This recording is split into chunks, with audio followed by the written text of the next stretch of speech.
و سوال دیگر کردن که آیا یک نفر به زنش اگر 3 طلاق را دادم گوید طلاق به همون 3 طلاق افتید، این زن به مرد تماما حرام است یا که راهی دیگری دارد؟ برادران و خواهران عزیزم، بارک الله فیکم، در مسئله طلاق دادن زن علما اختلاف کردند و بعضی از علما میگن که وقتی که یک مرد به زن خودش 3 طلاق میدهد طلاق واقع می شود و این 3 طلاق معنیش این است که زنش به این مرد دیگر حرام است. اما علمای دیگر میگن که 3 طلاق گفتن در یک بار، اگر یک مرد بگوید که ای زن من تو رو 3 طلاق رو دادم بگوید، این یک طلاق اعتبار گرفته می شود و این قول راجح و قول درست و صحیح است و مذهبی من هم در همین مذهب است و این مذهب جمهور علما و محققین است و مانند ابن تیمیه رحمت الله علیه، ابن القیم جوزی و دیگر از محققین و علما. و این در زمان رسول اکرم صلی الله علیه و سلم آمده بود و قرآن هم به همین معنا را میدهد. وقتی که به قرآن نظر میکنیم الله سبحانه و تعالی میگه اعوذ بالله من الشیطان الرجیم الطلاق مرتان فامساک بمعروف او تصریح باحسان. طلاق 2 بار است، یعنی شما یک بار به زنتون طلاق میتید، با گشته زن خود گرفتن ممکن، یک بار دیگر طلاق میتید، با گرفتن ممکن، یعنی 2 بار طلاق دادید. اما طلاق سومین وقتی که میدید زن به شما ابدالابد حرام است، مگرم در همون باره که بعد از 3 ماه، بعد از 3 ماهی 3 طلاق شما دادن به دیگر شوهر کند و بعد از این باز از وی شوهرش برآید با 3 ماهی دیگر است و بعد از این شما با دومبرا نکاح بکنید. پس ما میگوییم که ابن القیم جوزی در کتاب بهترین خود اعلام الموقعین، به نهایت کتاب بزرگ، خصوصا به طالب علمان این ضرور است و کسی که فتوا میتدین رو باید داند، در اعلام الموقعین میگن که یک مرد اگر به زن خود 3 طلاق را دادم بگوید یا که بگوید که من 3 طلاق تو را دادم، این 1 طلاق میافتد. 100 طلاق دادم گویدم 1 طلاق میافتد.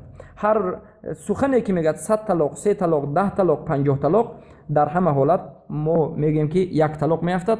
البته پیش از این که ما این فتوا رو بدیم ما به حالت هر یک عائله نگاه میکنیم که این مرد اگر به نزد قاضی پشیمان شده آید بگوید که من 3 طلاق دادم، 10 طلاق دادم، اما من پشیمانم، من نمیخوام که از زنم فرزندم جدا شد، در این حالت ما میگیم که 3 طلاق 1 طلاق است.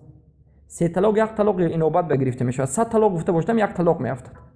اما وقتی که وی میگه که من میخواهم که از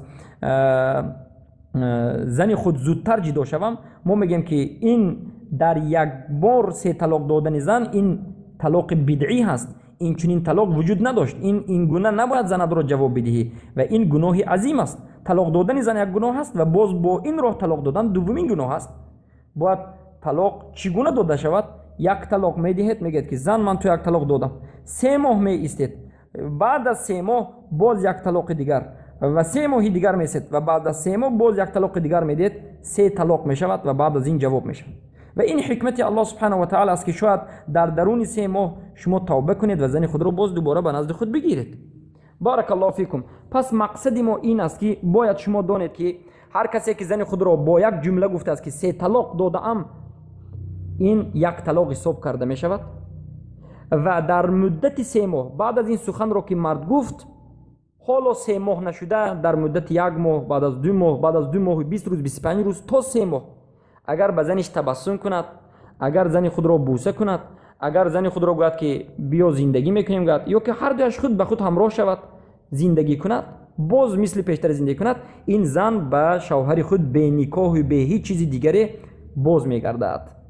اما اگر مرد زن خود را 1 طلاق بدهد، در درون 3 ماه زن خود را نگرداند، بعد از 3 ماه زن اجازه دارد که میتواند شوهر کند و خواهد به شوهر خودش انتظار شده می ایستد و این مرد اگر خواهد که این زن خود را به نزد خودش بازگرداند، حتما با نکاح و مهر نو حتما نکاح میشد. یعنی بعد از طلاق تا مدت 3 ماه به نکاح، اگر از 3 ماه گذرد حتما 1 نکاح، در حالتی که شما 1 طلاق دادید یا که 3 طلاق دادید که ما اینا 1 طلاق حساب میکنیم.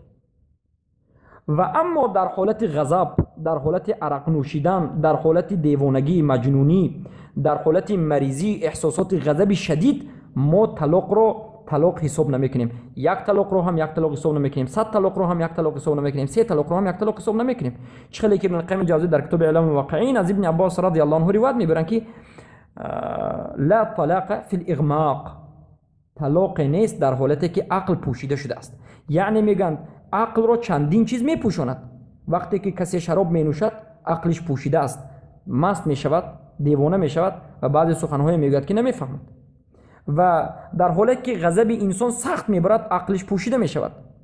برای همین در حالت غضب هم طلاق حساب کرده نمی شود. حتی ابن القیم الجوزیه کتاب خاصی نوشتند، اغاثة اللهفان فی طلاق الغضبان.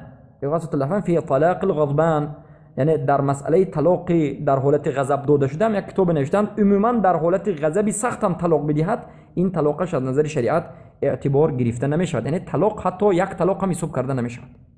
برای همین بارک الله فیکم من به علما، به دام الله ها، به مشایخ ها، به داعی و به طلاب همچون یک برادر اونها مراجعت میکنم و میگم که برادران و بزرگواران بارک الله فیکم، امروز شما نسبت به خواهران و نسبت به برادرانی که در زندگیشان کمی اشتباه کردند با نوشیدن عرق یا که با بیهوش شدن یا که با دیوانگی یا که از غضب شدید یا که از سبب جهالت چی کردند، زن خود را طلاق دادند، یک طلاق رو 3 طلاق حساب نکنید، 3 طلاق رو هم یک باره 3 طلاق حساب نکنید. به اونها کمی احتیاط کنید، نظر بکنید، نگذارید که اونها روند محلله کنند.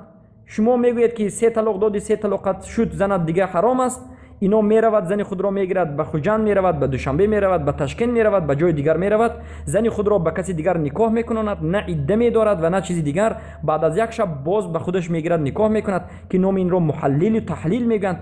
هر دوش را هم رسول اکرم صلی الله علیه و سلم حرام کردند. حتی همون کسی که همون ملایی که یا همون کسی که تحلیل و محلل میکند لعن الله تیس المستعار گفتند، تکه چی کراشونده. و این چنین مردی که زن خود را بعد از طلاق دادن میبرد به مرد دیگر میدهد و به پایش رشته میبندد، بعد از این میورد باز میگیرد، این را هم لعنت کردند. و محلل و تحلیل کردن راهش آسان نکنید، بس که این راه حرام است. اما خیلی که در شریعت آمده است طلاق را 1 تا حساب بکنید و بعد از این به نکاح و به هیچ چیز در مدت 3 ماه بازگردانید. اگر 3 ماه شده باشد یک نکاح بکنید و زندگی اونها دوام یابد تا که زنا منتشر نشود، تا که بچه ها یتیم نماند، تا که فساد بزرگ زیاد نشود. بارک الله فیکم.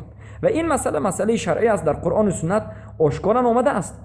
برای همین بارک الله فیکم من شما چرا باید تضمین گیریم؟ وقتی که الله و رسولش دین را آسان گرفت، وقتی که الله و رسولش در این مسئله به من شما رحم کرد، چرا ما باید به مردم مشقت را بالاشون بیاریم؟ چرا ما باید به مردم اذیت را بیاریم؟ و چرا ما نسبت مردم در مسئله طلاق شدید بگیریم؟ نه، باید الله و رسولش چیزی که گفته باشند این را ما به شما رسونیم. خصوصا در این زمان چخلی که ابن القیم جوزی میگن، خصوصا در زمان امروز و در زمان ابن القیم جوزی هم که میگن تحلیل و محلل کردن جوش میزند.